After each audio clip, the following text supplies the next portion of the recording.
The story begins in a nightclub. To keep his job, young Guahao works as a waiter in the nightclub. One night, a group of street punks came to the club looking for trouble. They not only picked fights on purpose, but kept humiliating the staff. To keep the peace, the manager had no choice but to keep apologizing. He also told Guahao to bring them a few more beers. Though furious, Guahao kept holding back for the sake of his job. But instead of backing off, they deliberately splashed a full glass of beer in his face, humiliating him in public. Pushed past his limit, Guahao finally snapped and threw a punch. The ringleader was instantly enraged and humiliated. He threatened to settle things with Guahao in the back alley. Then he and several of his men cornered him there. He thought strength in numbers would make short work of the young man. What he didn't realize was that he had picked a fight with Bruce Lee's son, Brandon Lee. The punk kept running his mouth, boasting that after more than a decade of fighting, no one could drop him in 3 seconds. But the moment the words left his mouth, Guahao struck with lightning speed. In just 2 seconds, he put the man on the ground. Seeing this, the remaining thugs smashed bottles and rushed him together. But they were still no match for Guahao. Before long, every one of them was down. Just then, the police arrived after receiving a report. Thinking fast, Guahao's girlfriend Ame took advantage of the chaos to cover Guahao's escape. The two of them managed to get away. After the incident, Guahao, Ame, and their friend Mike went camping by the sea to unwind. However, they were suddenly attacked by a group of strangers. Several thugs got out of the car. Without another word, he knocked Mike to the ground and warned him to go back and tell his father that if he didn't play by the rules, he'd face the consequences himself. It turned out that Mike's father, Uncle Yi, was a major drug lord in Hong Kong's underworld. He had long monopolized the drug trade, and the crooked cop Sharpei, who protected them, kept using his authority to squeeze them for huge bribes. As Uncle Yi's business kept expanding, Sharpei's appetite grew with it. He kept demanding a bigger cut. Faced with endless extortion, Uncle Yi finally decided to get rid of Sharpei. But killing a cop carried serious consequences, so someone had to take the fall. While Uncle Yi was worrying over it, Mike thought of his good friend Guahao. Guahao was highly skilled and simple-minded, the perfect scapegoat. On the surface, Mike acted like Guahao's sworn brother. But behind his back, he lusted after Ame and had long been jealous of Guahao. To put his plan into action, Mike invited Guahao and Ame out on his yacht. He deliberately took out a pistol and let Guahao handle it. He even patiently showed him how to aim and how to fire. The whole point was to get Guahao's fingerprints on the gun beforehand. At the same time, he kept testing Guahao, even flirting with Ame right in front of him to gauge his reaction. Just when everything was in place, Sharpei suddenly showed up with his men and wrecked one of Uncle Yi's drug deals. With all pretenses dropped, the two sides agreed to meet at a Middle Eastern restaurant to negotiate. Mike had already arranged for the hired killer to shot a lie and wait near the restaurant. He also deliberately brought Guahao along. In front of Guahao, he kept railing against Sharpei's crimes. Meanwhile, he quietly placed the prepared pistol at Guahao's feet. Once the talks began, second uncle only put up half the money, hoping to hold Sharpei off for now. Unexpectedly, Sharpei turned on him right there. He also shot and wounded Mike. He was ready to keep killing. With his friend's life hanging by a thread, Guahao, who had never been in a real shootout, had no choice but to act. He picked up the pistol at his feet and aimed it at Sharpei. Sharpei kept saying he was a cop and told Guahao to put down the gun. But Mike kept shouting from the side, "Don't trust him. He's no good." Guahao couldn't tell who was telling the truth. While the two sides were deadlocked, Dasha, hiding in the shadows, finally saw his chance. He fired a silenced pistol and killed Sharpei with one shot. Guahao mistakenly thought he had fired the fatal shot. Then Dasha quickly took Mike and left the scene. In fact, Mike had already put on a bulletproof vest, and being shot earlier was just an act.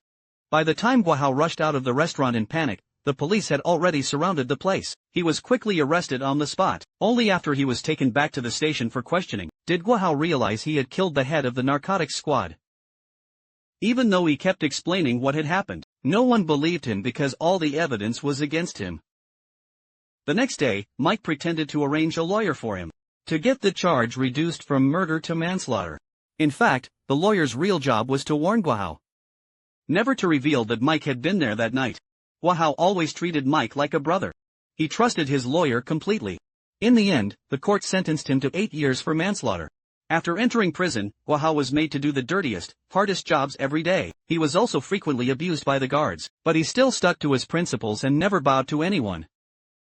One day, several foreign inmates were picking on a bespectacled Chinese prisoner. Guahao stepped in without hesitation. The two became friends after that. The inmate, nicknamed Four Eyes, used to deal arms. In prison, he was assigned to the warehouse. From then on, he often looked out for Guo Hao in secret. Their friendship grew stronger and stronger. Meanwhile, outside the prison, Ame discovered she was pregnant. Faced with the child on the way and Guo Hao behind bars, she fell into despair.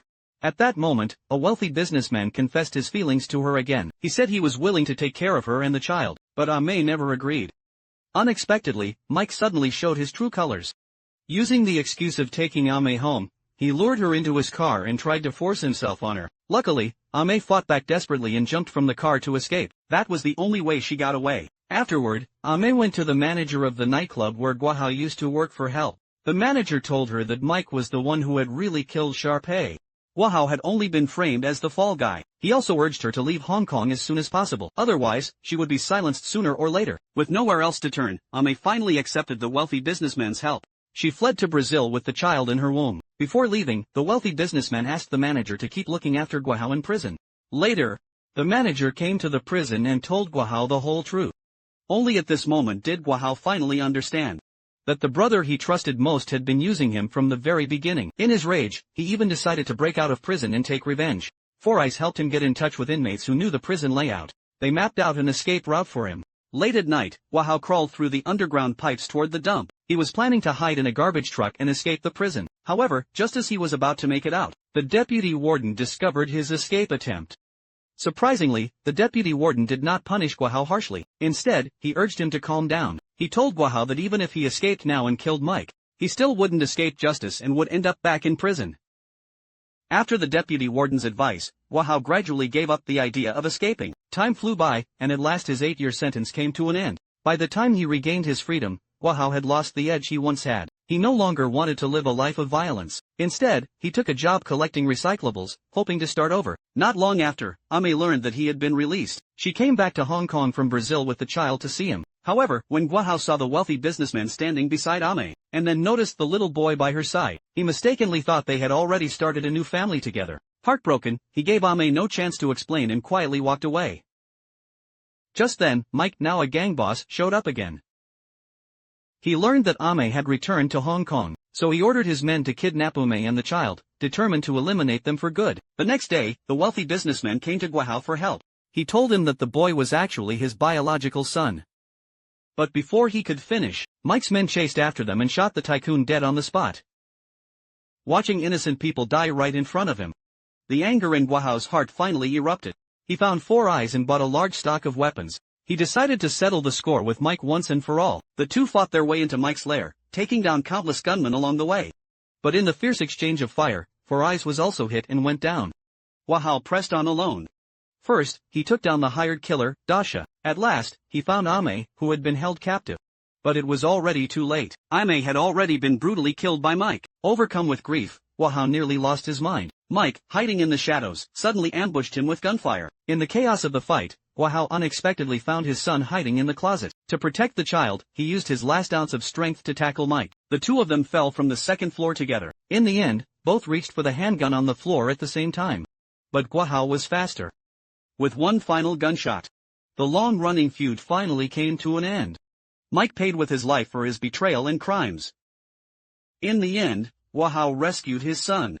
He buried Ame himself and said a final goodbye to Four Eyes, who had helped him along the way. After betrayal, prison, losing his true love, and fighting for his life, he finally let go of his hatred and left Hong Kong with his only family. He set off on a new journey and a new life of his own.